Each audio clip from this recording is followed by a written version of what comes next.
Now, the greatest radio shows of all time. Suspense. The Shadow Node. Washington calling David Harding, Counterspy. Classic radio theater. The Great Gildersleeve. Fibber McGee and Molly. Dragnet. Gunsmoke. The Lone Ranger. Now, step back into our time machine with your host, Wyatt Cox. Good evening, friends of the Inner Sanctum. Another special podcast edition of Classic Radio Theater with Wyatt Cox. I want to present a couple of shows from May 17th in history here. And this first one is an episode of Counterspy. This episode of Counterspy comes right in the middle of World War II, May 17th, 1943. And this is the case of the confidential messenger. Washington calling Counterspy.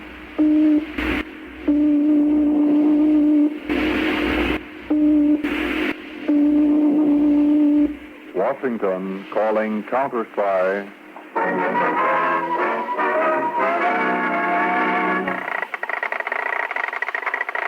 Harding, Counterspy, calling Washington.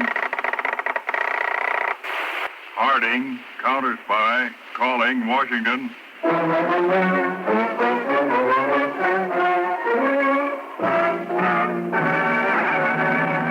The Blue Network presents Phillips H. Lord's Counterspy.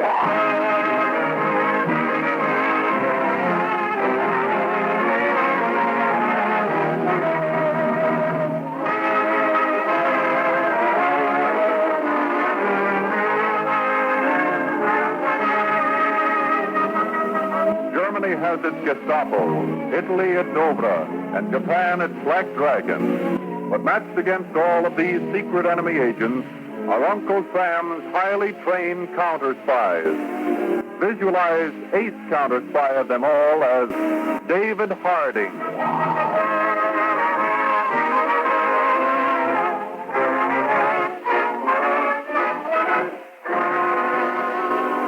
In Washington, Brigadier General Whitcomb sat in his private office at a large oak desk. Standing in front of him was First Lieutenant John O'Brien. Lieutenant O'Brien. Yes, sir? I have another mission for you. A most important mission. Yes, General. Let's see, you've been my official messenger for 7 years, correct? 9 years, sir. 9 years. Well, Lieutenant, you've been most methodical, resourceful, and diligent. Thank you, sir. Now, this envelope contains certain very important documents. They concern changing some of our heavy artillery on the West Coast. Carry it inside your uniform. Now, I want you to deliver these to the commander of the San Francisco fortifications. Deliver them right into his own hands and to no other living person. Yes, sir. Shall I fly, sir? No, I don't want to call attention to your mission in any way. Just quietly get on the train, as though you were carrying nothing of any importance. There's a transcontinental train tonight at 10 o'clock, Lieutenant. Yes, sir, there is. All I've got to do is go back to my hotel room and cancel several engagements I had, sir.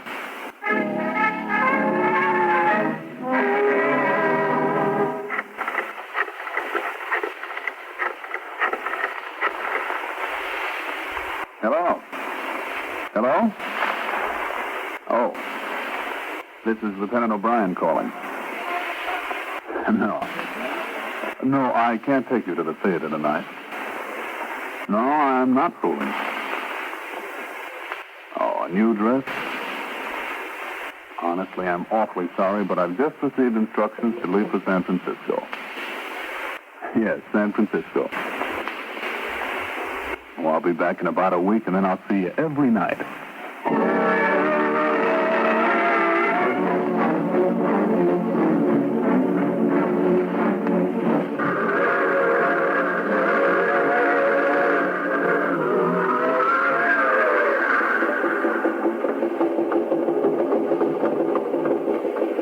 Tickets, please. Oh, hey, conductor. Oh, going to San Francisco, Lieutenant. Don't you want a berth in a sleeper? Got several vacancies. No, thank you. I guess I'll sit up. San Francisco's a long way to ride in the day coach. No, I'm used to it. Is the storm delaying us much? Well, let's see. Just midnight. Well, we're about half an hour late. Thank you. Well, Lieutenant, I hope you don't get...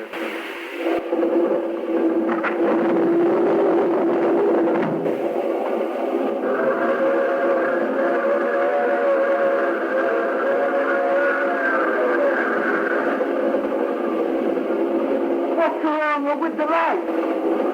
Why'd they go out? It may have something to do with the storm, madam. I'm afraid. It's so dark. Who are you? Take your hands off me.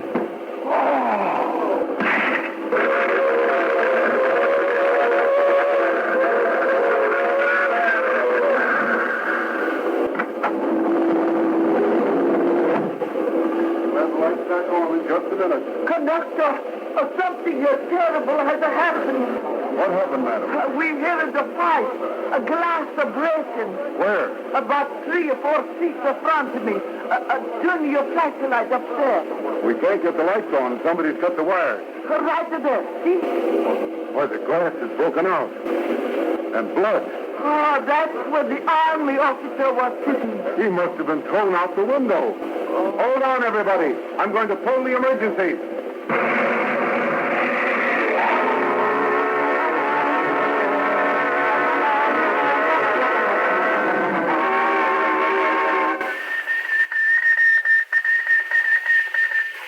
Calling in. G8. Calling in. Mr. Harding. This is Harding. Go ahead. We located place by tracks where Lieutenant O'Brien's body landed. There was a great deal of blood.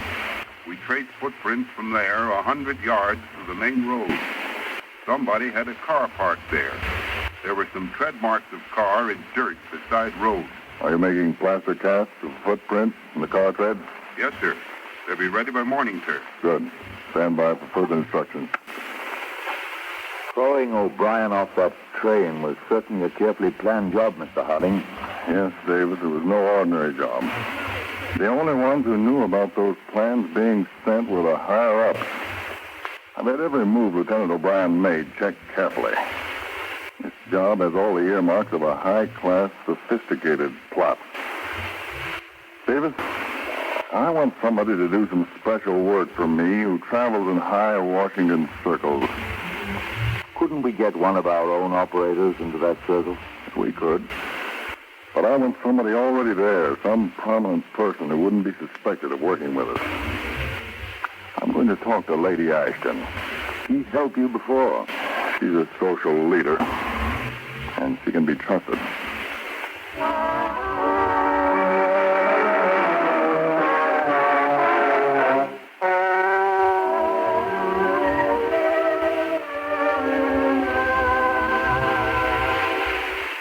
Lady Ashton, I need a woman who's fairly young, beautiful, sophisticated, worldly, who travels in Washington's higher social set.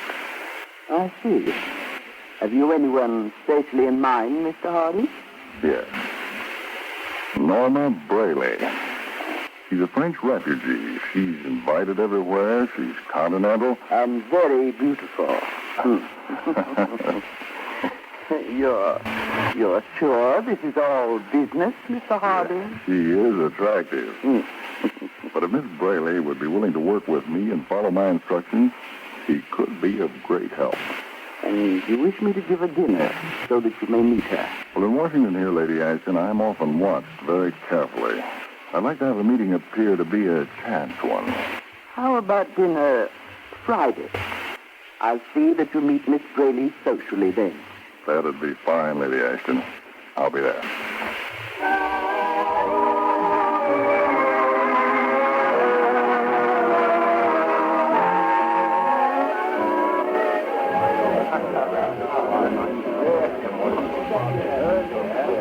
Yes, but you must have some opinions on how the war is going, Mr. Harding.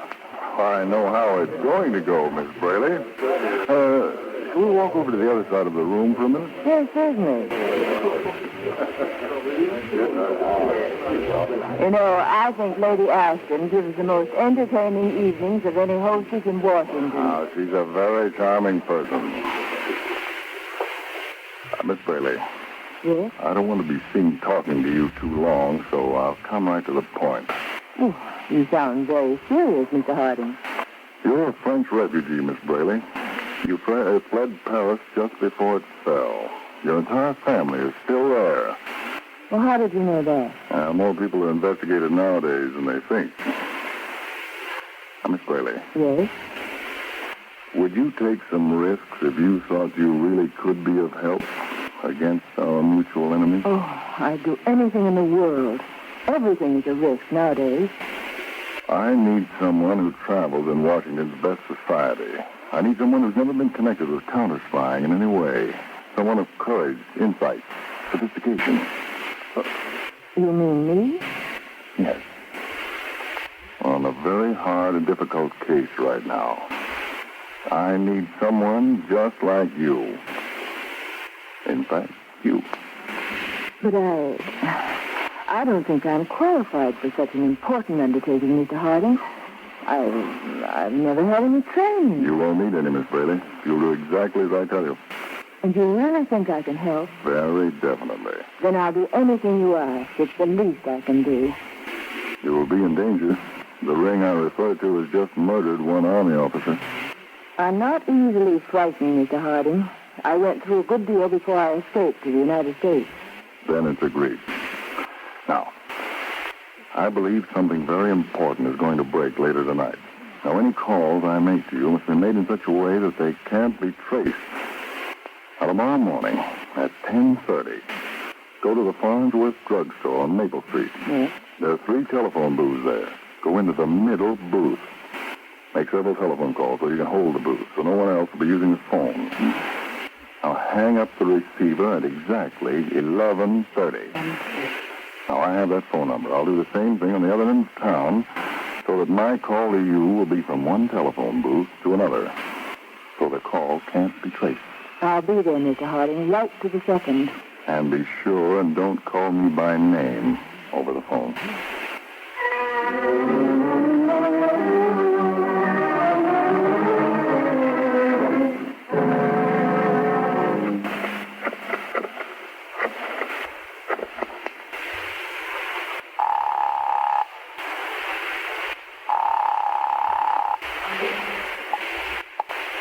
Hello? Who are you? I'm in a telephone booth by appointment for a call at exactly 11:30. Good. Now listen carefully. Sir Harold Palmer arrived late last night in Washington from Ontario, Canada. We've been watching him up there for over 3 months. He's not really of the nobility. We believe his credentials are false, but we've not been able to make sure. Yes? Now, this is the first time that Sir Harold has left Canada. And it's so close to that event which happened on the train 4 nights ago, we believe there may be some connection. Now, I've arranged for Lady Ashton to give a ball on this coming Wednesday evening. Somehow it will be arranged so Sir Harold will be there. I want you to meet Sir Harold Palmer at that ball. Lady Ashton will introduce you to him. Flatter him. Get to know him. I'll do my best. You have a small automatic, one you can carry in your purse? Yes. Keep it with you at all times. That's all for now.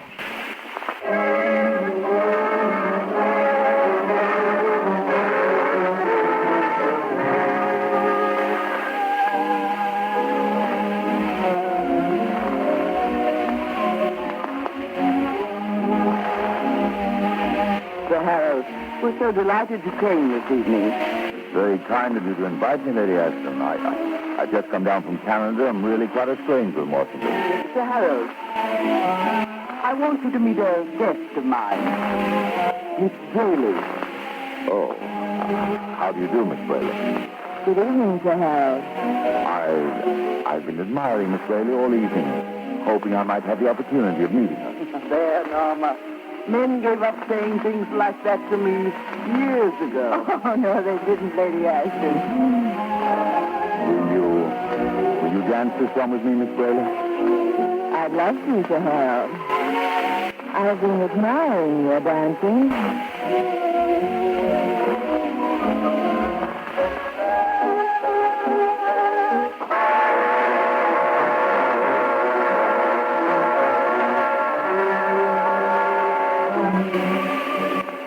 Reporting. The gentleman in question and lady has spent the evening at the theater, later attended Crescent Club, and he has just now taken her home.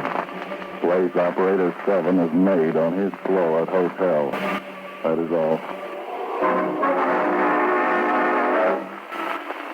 G8 reporting. The gentleman in question and lady went for a drive out of Washington. Stopped at Mayflower Club on Highway 3 for dinner and dancing. Have just returned to Washington. If gentleman orders theater tickets for play opening Friday, C gets 2 A seats in 4th row, center aisle. That is all. G8 reporting. Operator 6 followed couple in question this morning. She went shopping and he accompanied her. Overheard conversation indicating they are planning to meet this evening in his hotel room. Check.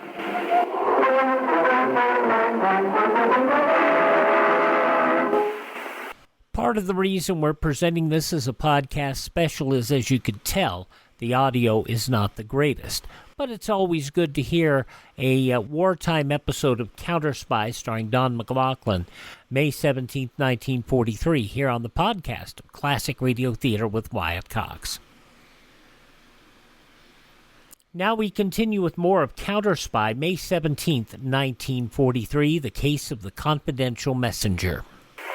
You know, Sir Harold, it is rather unusual in this country for a young woman to go up to the hotel room with a man, unless they're engaged or something.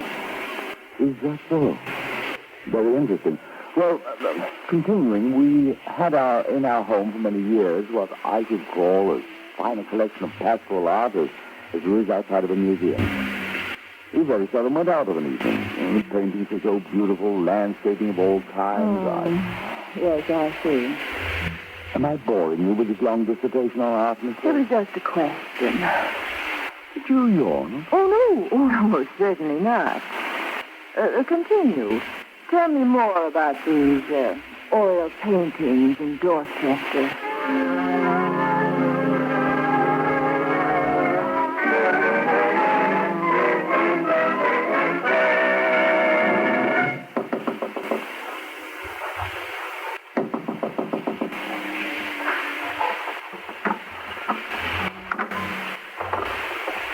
Shouldn't have come here.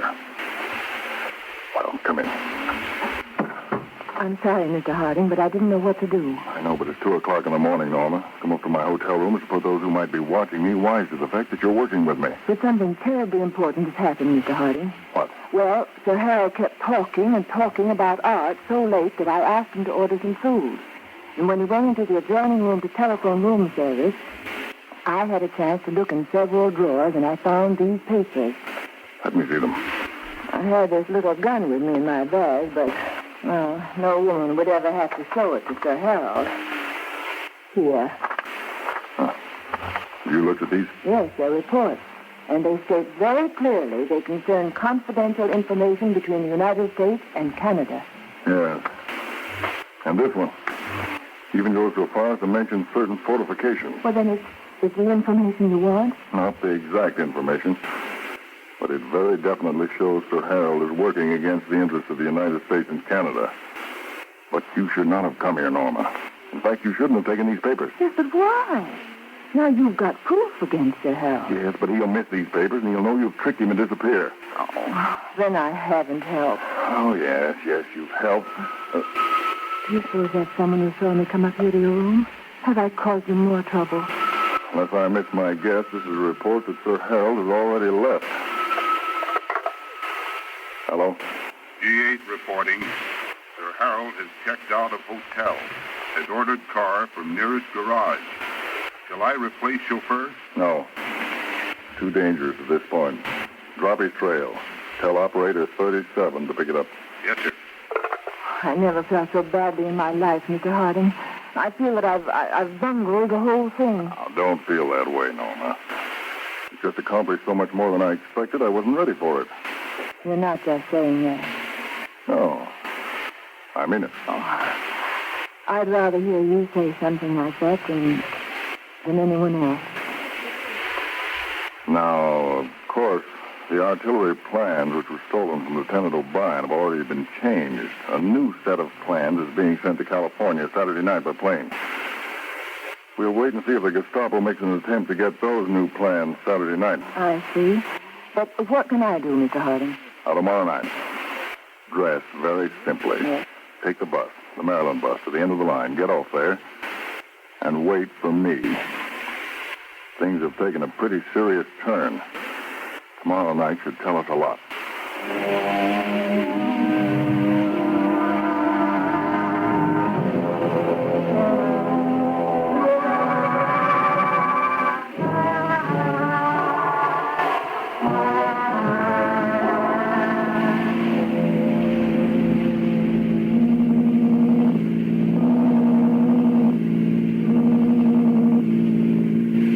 Mr. Harding, can you tell me now where we're going?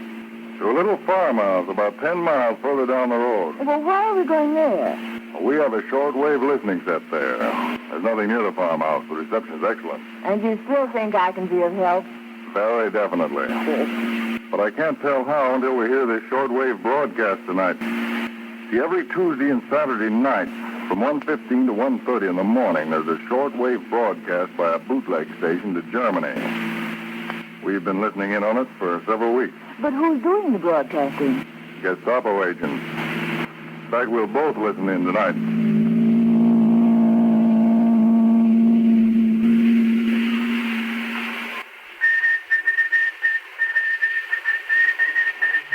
Oh, I've never seen so much electrical equipment, Mr. Harding. Now, you sit down here beside me, Norma. Now, take these earphones. Yes. I'm calling another shortwave station of our own. One of my men's operating it. 42B. 42B. Come in on 24.5 megacycles. Come in.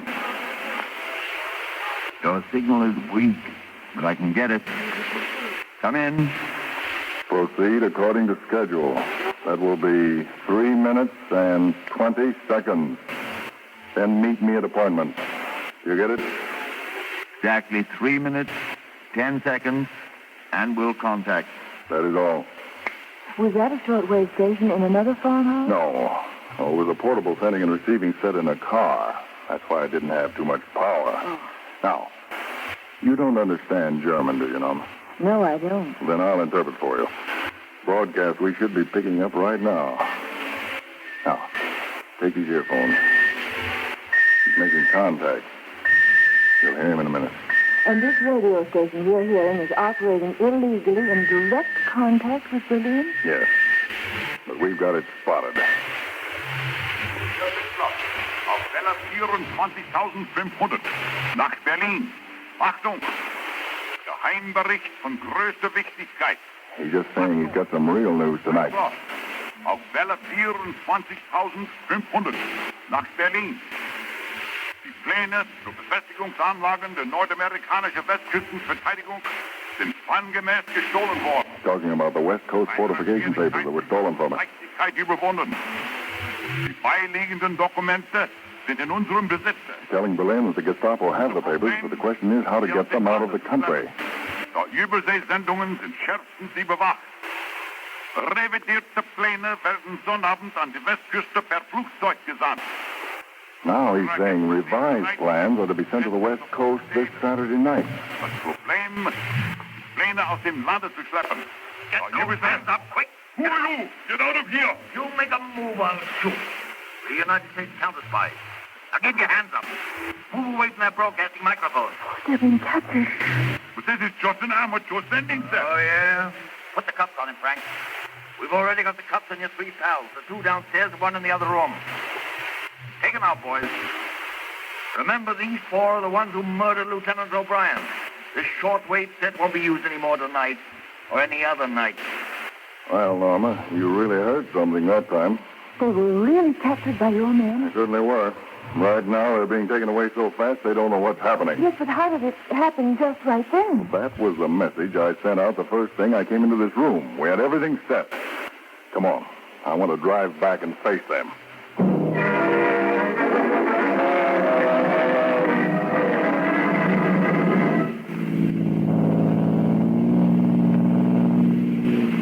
Where are we going now, Dave? We've got a place where we hide people like them away for a while. A prison? Well, sort of a private prison with their steel bars and escape-proof devices. That's what you mean. After that, it's the firing squad.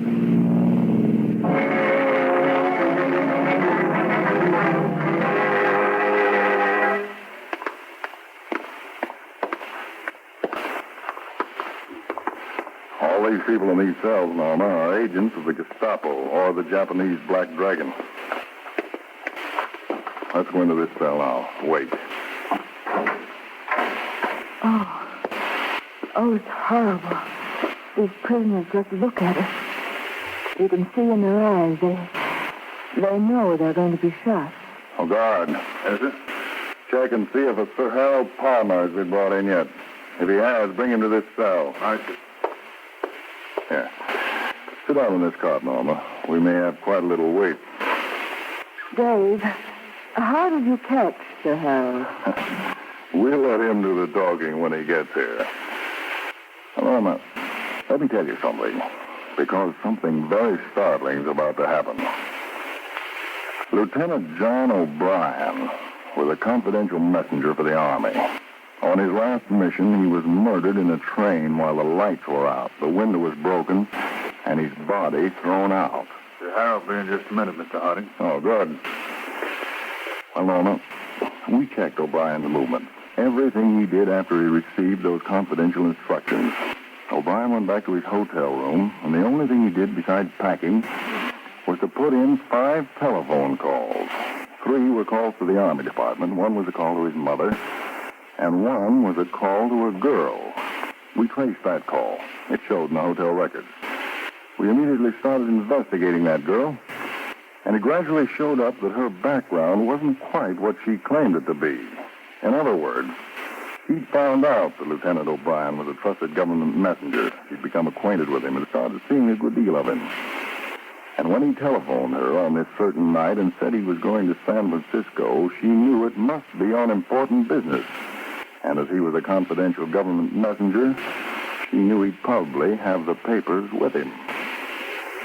So she passed the word on, gave orders for the 2 men to board the train, and after a little while cut the electric light wires in that car, murder O'Brien, throw his body off at a certain prearranged time. 2 other men in an automobile were waiting and carried his body away because they were afraid he might have important papers on his person. Well, were those men who were running the shortwave station the ones who murdered Lieutenant O'Brien? Yes. But they received their instructions from the woman to do it. The woman was the real murderer. Did you send for me, sir? Yes. I believe you know Miss Braley. Oh, yes, I've had that privilege. Sir Harold Palmer. That's right. So how old are you, Miss Braley? But a counterspy to me. George Davis. He's a counterspy? Well, he's the Canadian you sent me to watch. He's the one I stole the papers from. And a very good job of stealing them you did, too. Miss Braley, you are under arrest by the United States government. Oh, no. No, I'll kill you. I'll kill myself. Take it away from her, Davis. While you were stealing the papers, Davis here was putting blank cartridges in the gun you had in your handbag. Killing comes pretty easy to you, doesn't it? You rat, you swine. I wasn't absolutely positive that you were the woman, Miss Braley, till we heard that broadcast tonight, and your spies passed on word about the revised fortification papers being sent to the coast Saturday night. Then I knew that you were the one we wanted, because that was just a made-up story. And you and I were the only two in the whole world who knew it. What are you going to do with me? You're very unobserving. You should have noticed that this is the women's section. And half an hour before we arrived, this very cell was reserved for you. This is the place that you're going to stay. Come on, David. You can't do this to me. You can't do it. I'm a French refugee. Do you understand? I'm a French refugee. You're a French refugee right from Berlin. You never saw France in your life. We checked your family. They live on Konnektenstrasse, Hamburg. No, you can't. You rat. You swiner. Amerikaner is a swiner. She's about the most vicious spy we've taken in since the war started, Harding. I have a feeling she's responsible for a lot of important information leaking out, David. But one thing's certain. She won't get out.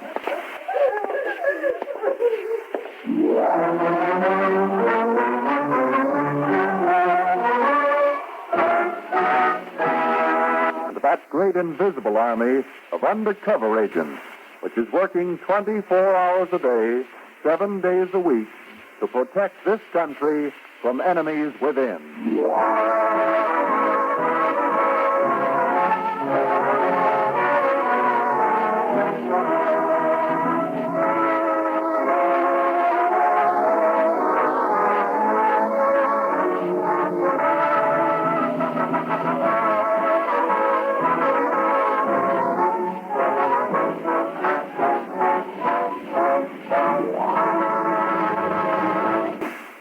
From May 17th, 1943, Counterspy on this special podcast edition of Classic Radio Theater with Wyatt Cox.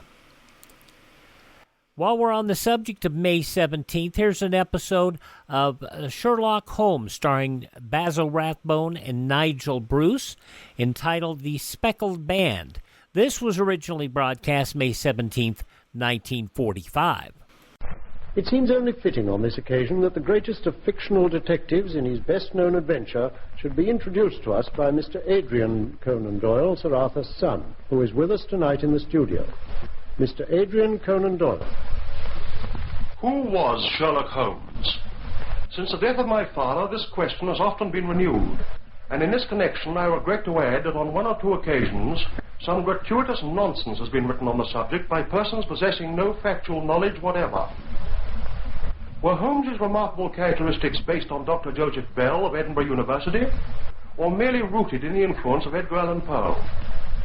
I am in a position to answer the question very simply. Sherlock Holmes was Sir Arthur Conan Doyle. A man, he once wrote, cannot spin a character out of his own inner consciousness and make it really lifelike unless he has the possibilities of that character within himself. But more than the possibilities were here. Many cases that had baffled the police were brought to him, and I can recall no single instance in which my father failed to solve the problem. He proved the innocence of a man convicted of murder. Holmes himself had no more difficult test. The very accoutrements of Sherlock Holmes, the curved pipe, the dust-red dressing gown, were the accoutrements of Conan Doyle, and the family still preserved the originals. When a difficult case demanded the utmost from his powers of dissection and deduction, he would, like Holmes, retire into his curtained and silent study for 2 or 3 days on end. My father enjoyed many experiences in common with the great detective, including, to my knowledge, 2 threats against his life, one from an outwardly respectable person in the best Sherlock tradition, and the other from a man whom he had landed behind bars. As for those powers, I have never known his equal. In traveling through the capital cities of the world, it was one of my keenest enjoyments to accompany him to some principal restaurant and there listen to his quiet speculations as to the characters, professions, and other idiosyncrasies, all quite hidden from my eyes, of our fellow diners. In many cases, the person in question would be known to the maître d'hôtel, and the accuracy of the deductions proved to be absolutely startling. Dr. Joseph Bell, his old mentor, did indeed help to develop those powers. But the powers were innate, or no teacher could have stimulated them. For the mental prototype of Sherlock Holmes, we need search no further than his creator. I think it only fair to say this before we travel in fancy to number 221B Baker Street and listen to another character, equally famous, equally beloved, John H. Watson, M.D., as he tells us the adventure of the Speckled Band.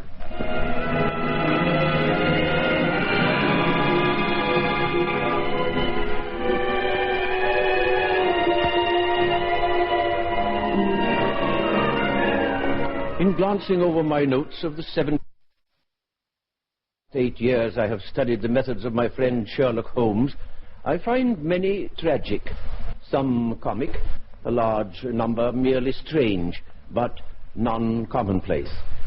But of all these varied cases, I can recall none which presented more singular features than that associated with the well-known Surrey family, the Roylotts of Stoke Moran.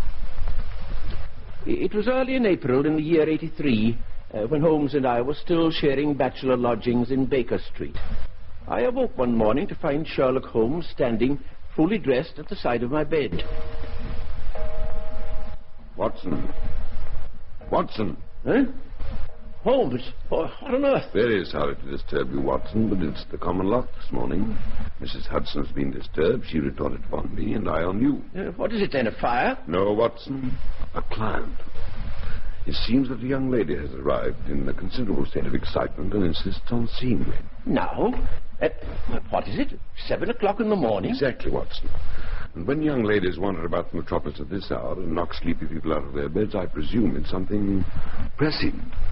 If this should prove an interesting case, Watson, and you should care to follow it from the outset... Oh, my dear fellow, I wouldn't miss it for anything. Excellent, Watson. Then shall we say the sitting room in 10 minutes?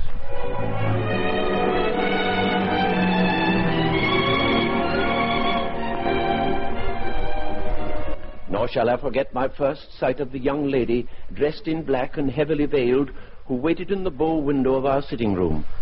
A fire had already been kindled there, its light touching the table of chemicals and the old worn sofa with a violin case in one corner.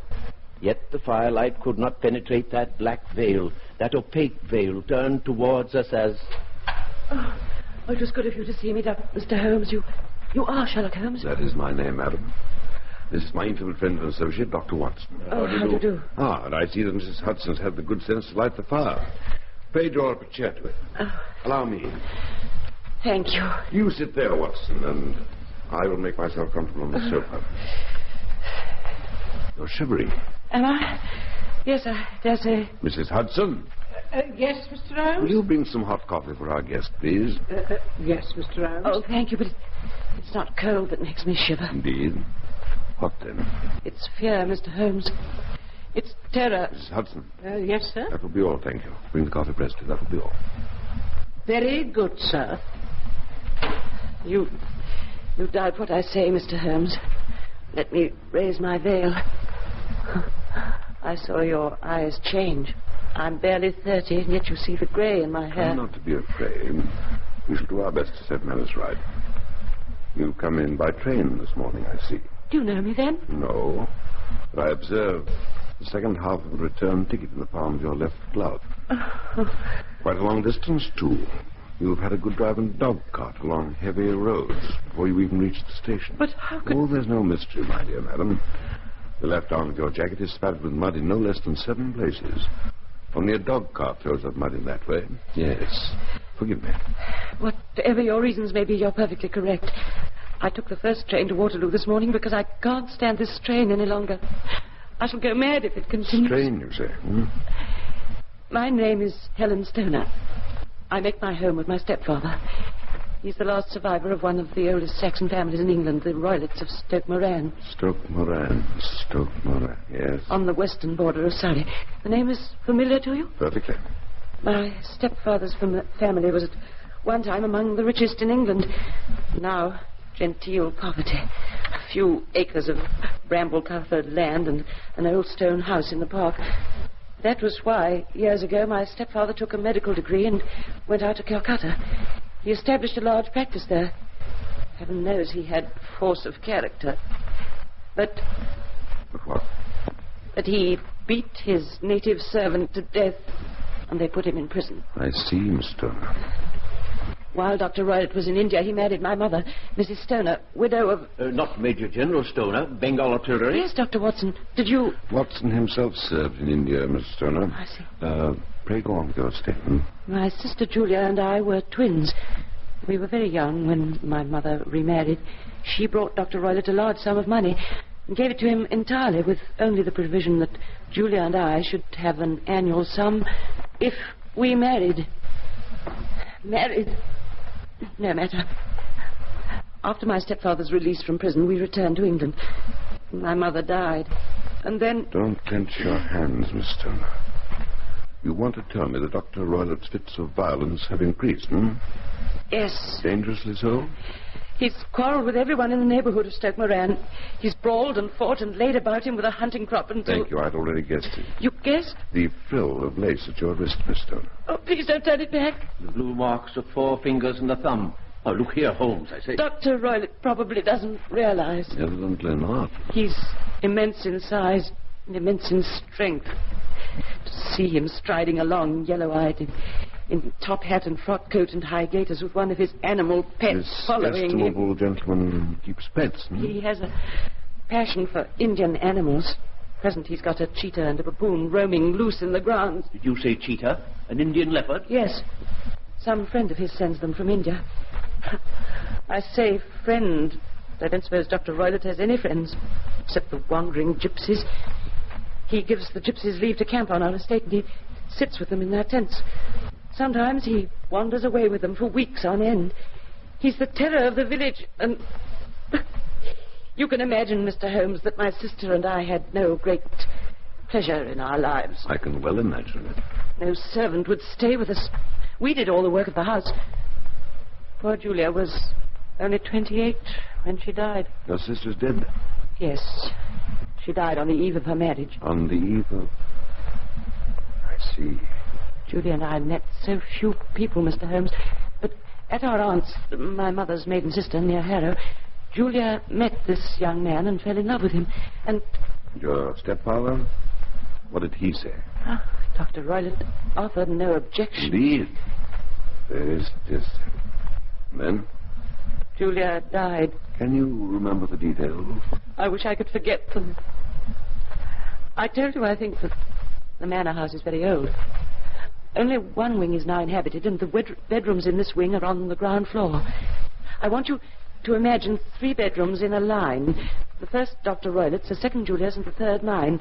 There's no communication between them, but they all open out into the same corridor. Do I make myself clear? Perfectly, Mr. The windows of all 3 rooms open out on the lawn opposite. On that night, the night it happened... Go on. On that night, a wild night of wind and rain, Dr. Roylett had gone to his room early. I remember the whitewashed corridor with the flickering lamp. I remember going into my own room and locking the door. We always did that with a cheetah loose in the grounds. And dropping the bar of the shutters across the windows. And then, just as I was preparing for bed...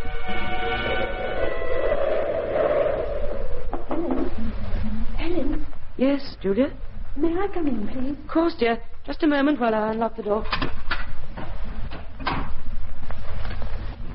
You needn't lock it again, Helen. I can only stay for a moment. Julia, is there anything wrong? No. No, truly. Only... I wanted to speak to you, and he's still awake. How do you know?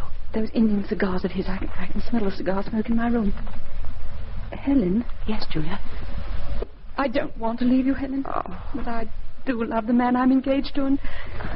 Oh, Helen, anything to get away from him. You mustn't think of it like that, Julia. No, I don't really. You'll marry too, Helen? Perhaps. Does it matter? Oh, how the lamp flares in that draught. The cheetah's with him tonight, Helen. I heard it snarl. Have you barred the shutters? Yes, dear. Oh, I can imagine him in that room, pacing up and down past the iron safe with a big black shadow of him following the lamp. Helen? Yes, dear? Have you ever heard anyone whistle in the dead of night? Heard anyone? No, don't stare. I mean it. A low, clear whistle. Have you heard it? No, certainly not. I have. Always in the dark. Always about 3 o'clock in the morning. I can't tell where it comes from. Perhaps from the next room, perhaps from the lawn. I thought I'd just ask you whether you'd heard it. Oh, Julia, it must be those wretched gypsies in the plantation. Very likely. Yes. Anyway, it's of no great consequence. I'm happy, Helen. I must remember that I'm happy. Good night, dear. Sleep well.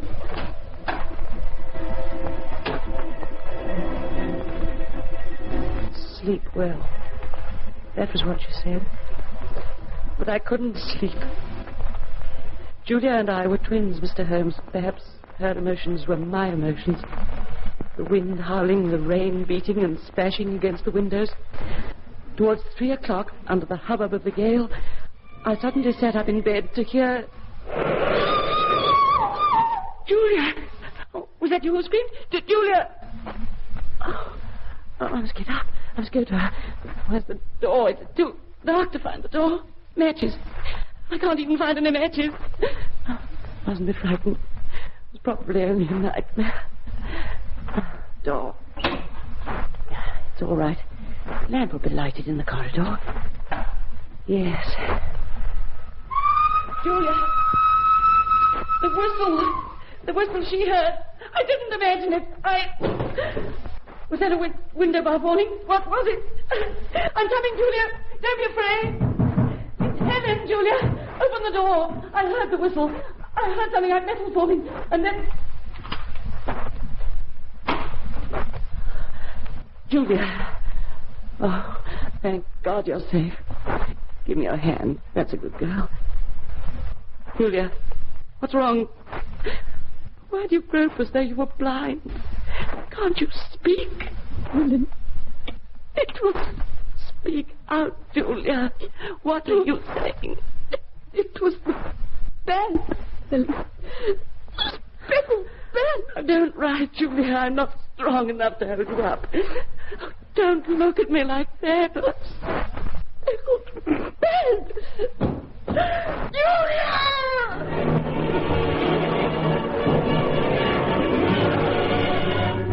Coming up in a moment, the conclusion of Sherlock Holmes, May 17th, 1945. You're listening to Classic Radio Theater with Wyatt Cox. Before we return to the Adventures of Sherlock Holmes, may I remind you of Mike Lindell's My Pillow 2.0. A significant improvement. I've been talking about it for 6 or 7 years now, but Mike's been working on for 20 years improving the original My Pillow, and he's done it. He's added a new technology that makes it even better.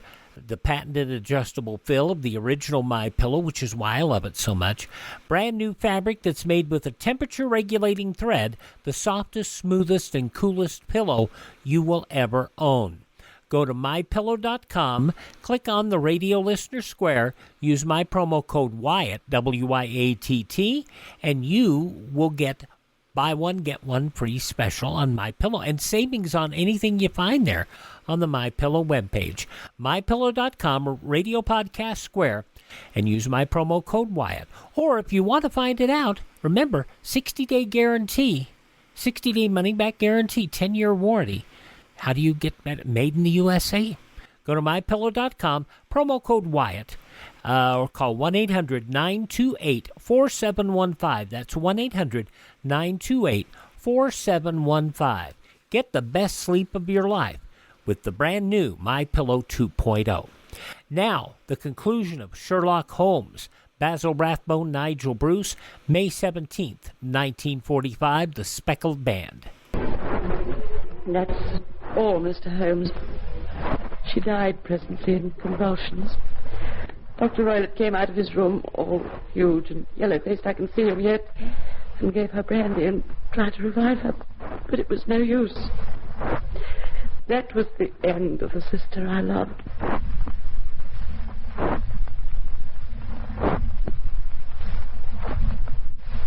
Are you listening to me, Mr. Holmes? Oh, I beg your pardon.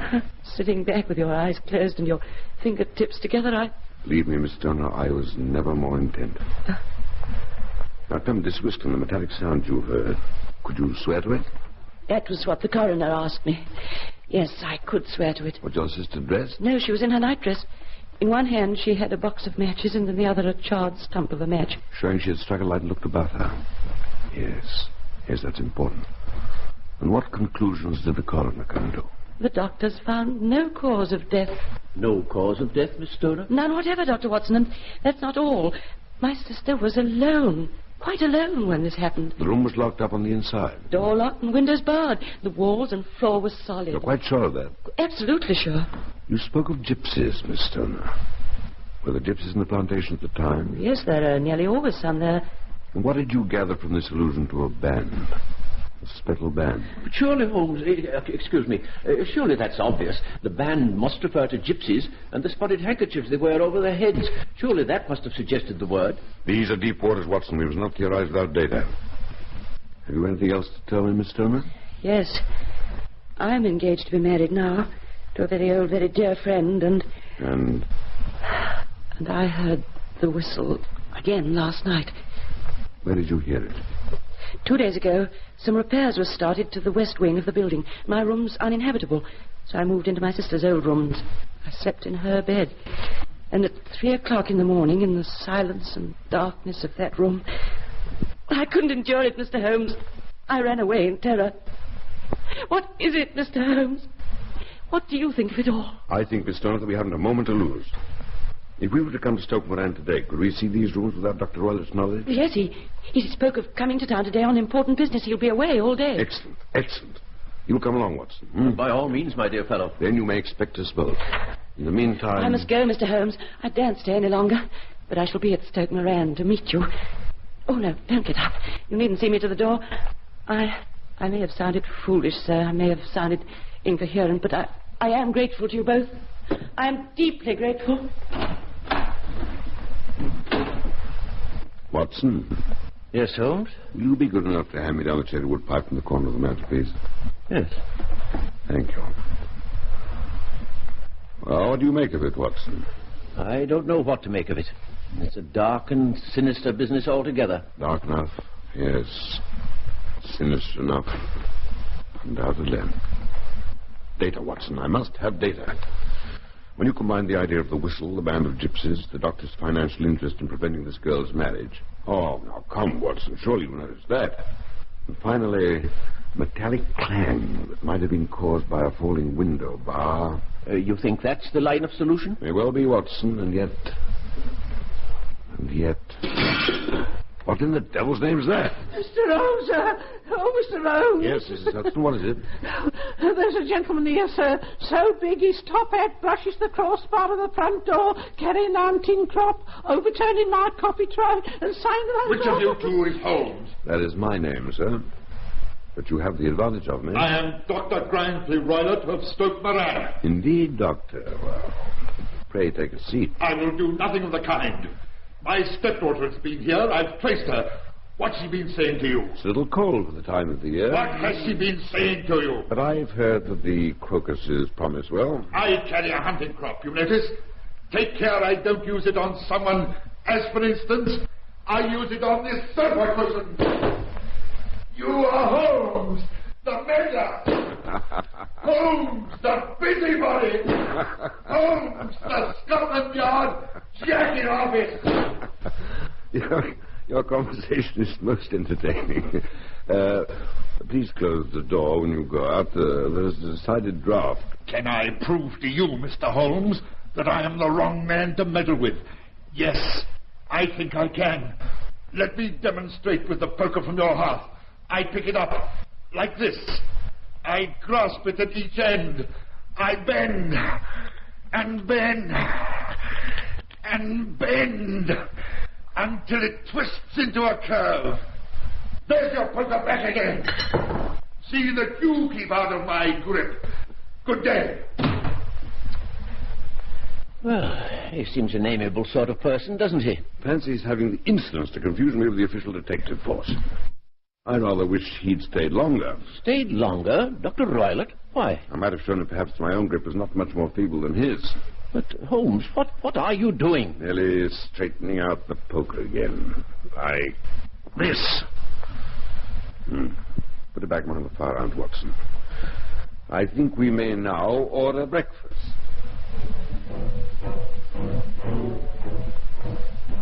And then, that afternoon, the drive in a trap through deep Surrey lanes. The grey gables of the house, lichen-blotched and half-ruined. Long windows from the lawn leading into the little oak-panelled bedroom, chest of drawers, small wicker-work chairs, narrow white counterpane bed where Julia Stoner had died. As the shadows gathered, I remember Helen standing there, white-faced, while Holmes paced up and and down, a magnifying lens in his hand. No, Watson. No, won't do. What won't do, my dear fellow? First exterior, Mike. No. You see these window shutters? Well? Mr. Holmes, you must make haste. Dr. Roylott may be back from London at any moment. No one could have entered or left by these windows once the bars were up. We must discard any notion that the metallic noise was caused by a shutter bar. The door. Look at it. It was locked on the inside. I told you, Mr. Holmes, my sister was alone. And yet she died horribly. Yes. Miss Stoner. Yes? That bell rope hanging beside the bed. Where does the bell communicate with? I think with the housekeeper's room. So, it looks newer than the other thing. It was only put there a couple of years ago. Your sister asked for it, I suppose. No, Julia never even used it. I told you we couldn't keep our servants. Indeed. Very interesting. One moment while I examine it. Hello. This bell rope's a dummy. You mean it won't ring? Admirably put, Watson. It's not even attached to a wire. When I stand back where you are, I can see the hook on the wall where it's attached just above the little openings of the ventilator. Ventilator. I say, Holmes. Yes. What a fool a builder must be to open a ventilator into another room. Dr. Roylott's room, isn't it? Well, you could just as easily have made it an outside wall. Well, that's modern, too, Mr. Holmes. Done about the same time as the bell rope, I imagine. Yes. I must see your stepfather's room, Miss Stoner. I must see it at once. That's easy, Mr. Holmes. If you follow me out of the windows here and turn to the right, that's it. Well, those are the windows of his room. But please don't ask me to go in. Why not? I tell you, Dr. Roylott may be back at any moment. We must risk it, dear lady. Will you precede me? If you insist. Come, Watson. We'll give you a chance in the art of detection. What do you see in this room? Well, a camp bed, an armchair, a wooden chair, and an iron safe. A safe, yes. What's in the safe, Miss Stoner? Oh, only Dr. Roylott's business papers, so far as I know. There isn't a cat in it, for instance. A cat? No. What a strange idea. Well, look at the top of the safe. A saucer of milk, and beside it, you notice a dog leash tied in a loop at the end. And that wooden chair against the wall. My lens. Watson, where's my lens? In your hand, my dear fellow. Ah, yes, so it is. Forgive me if I bend down and examine the seat of the chair. Thank you. That is quite settled. Settled? It's essential, Miss Stoner, that you should follow my advice in every respect. Your life may depend upon it. You understand that? I understand. Dr. Watson and I must spend the night in your sister's room. You could stay for one night in your old room. Oh, yes, of course, but I... Good. Now, when you hear Dr. Roylott retire for the night, open the shutters and put a lamp in the window of your sister's room. Yes. Then go to your old room and stay there. We shall be watching from another part of the ground. Then... Mr. Holmes, listen. I think I hear a carriage in the drive. Will you be good enough to go and see? Hurry. If it's Dr. Roylott returning. She says, Holmes, if it is Dr. Roylott returning... There was no carriage, Watson, or I should have heard it. I wanted a word with you in private. There's a distinct element of danger about this business tonight. Oh, if it's danger, Holmes, you can count me in every time. But what have you seen? What is it? You know my method, Watson. Look up there, at the ventilator between these two rooms. Yes, but it's not such an unusual thing. In any case, the ventilator's too small. A rat couldn't get through there. I knew we should find a ventilator before we even came to Stoke Moran. My dear... Oh, yes, I did. You recall Miss Stoner's testimony? Well? Her sister on that fatal night could smell the smoke of Dr. Roylott's cigar. Surely that meant some communication between the two rooms. It could only be a small one. It would have been noticed. I deduced a ventilator. Yes, but what harm can there be in that? The ventilator is made, a cord is hung, and the lady who sleeps in the bed dies. Did you notice anything peculiar about that bed? No. It was clamped to the floor. It could not be moved away from the rope. And that means... I don't understand everything it means, Holmes, but I do seem to see dimly what you're hinting at. We're just in time, if we are in time, to prevent some subtle, horrible... Subtle enough. Horrible enough. When a doctor goes wrong, he's the first of criminals. Not a word more, Watson. Until tonight.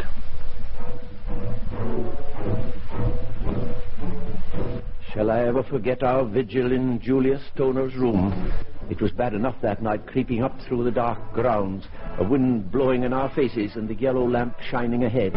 Once, out of the laurel bushes, darted what seemed to be a hideous and distorted child who threw itself on the grass with writhing limbs and then ran swiftly across the lawn into the darkness. My God, did you see it? A pretty household, Watson. That was the pet baboon. I had forgotten Dr. Roylott's fancies. And the cheetah? We may find it on our shoulders at any moment. But worse, much worse, was the vigil in that bedroom. We walked on tiptoe. We closed the shutters. We turned out the lamp. I could not hear a sound, not even the drawing of a breath. Yet I knew that Holmes sat open-eyed within a few feet of me. I carried a revolver. Holmes gripped a long, thin cane. Once, outside the windows, the cheetah was indeed at liberty. But no other sound came to us through these cramped and dreary hours except the distant note of a church clock. Hours, days, weeks, then... Holmes, didn't I tell you not to speak? There was a gleam of light up by the ventilator. It's gone now. He's lighted a dark lantern. Can't you smell the heated metal? Listen. Can you hear me, Watson? Yes. I'm going to strike a match and then lash out of the rope with this cane. Have your revolver at hand. Ready? Yes.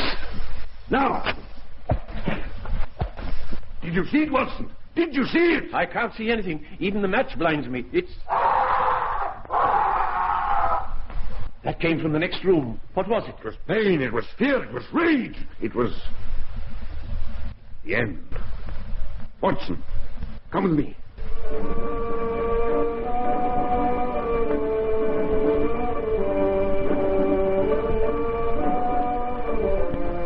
In the next room, where the beam of a dark lantern fell on the open safe, sat Dr. Grimesby Roylott. He sat very quietly in a grey dressing gown and red Turkish slippers. Across his lap lay the dog lash with a looped end. His chin was cocked upwards and his eyes were fixed in a rigid stare on a corner of the ceiling. Round his forehead he had a peculiar yellow band with brownish speckles which seemed to be bound tightly round his head. The band. The speckled band. That band moved. I swear I saw it move. Oh, yes. See the little diamond-shaped head coil up out of Dr. Roylett's hair? What is it? A swamp adder. Deadliest snake in India. Has he been bitten? Yes. Stay where you are. He's past medical aid. What are you going to do? The dog lash with the loop, Watson. That's how he carried it to and from the safe. That's how I shall carry it back to the safe. Oh, for God's sake, take care. If that snake strikes again... I shall take care, Watson. I throw the loop over the neck. So. I drag it away from the doctor's head, bring it back to its hiding place, and close the door of the safe, Watson. Close it. Now do you understand? Yes. Yes, I think I do. A snake, Watson. It occurred to me as soon as I saw the dummy bell rope and remembered Dr. Roylett's supply of creatures from India. You see the purpose of the bell rope? Yes, it was nothing more than a bridge.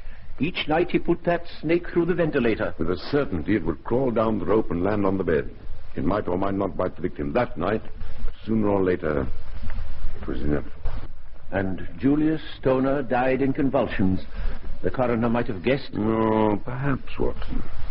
It seemed unlikely that a country coroner, even in this year of grace 1883, would have noticed the two tiny marks of the poison fangs. You remember the whistle? It was a signal of some kind. Dr. Roylott had trained the snake, probably by the use of the milk over there, to return to him when summoned. That metallic clang, you heard it yourself, came from closing the safe door too hastily. When I examined the doctor's chair and found that he'd been repeatedly standing on it to get at the ventilators... Well, it's an ugly sight now, Holmes. And I think I see how that happened. When you lashed out with the cane... It turned on him, Watson. It flew at the first person it saw. I am indirectly responsible, you understand, for the death of Dr. Grimesby Roylott. And I can't say that it's likely to weigh very heavily on my conscience.